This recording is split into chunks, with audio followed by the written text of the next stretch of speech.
Washing mga paps. Try natin yung tire foam cleaner natin kung gaano siya ka-effective sa gulong natin.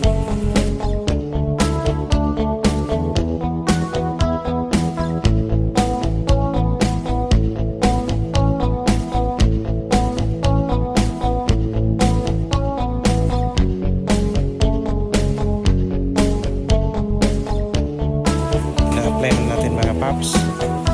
Ang kagandahan mga paps sa pusa di siyang kikintap, hindi ka na mapunas-punas pa.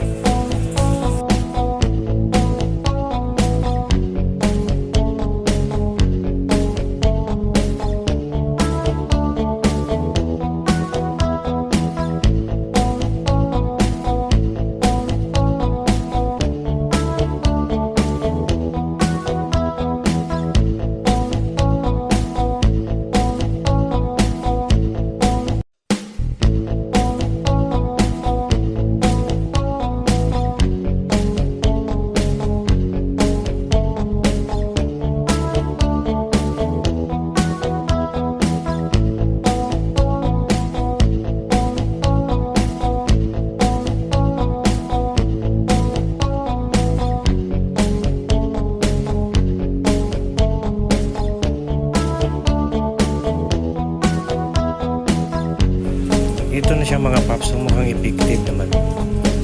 Nakitab siya, kaso lang konti lang nilagay natin kasi medyo matipid tayo kasi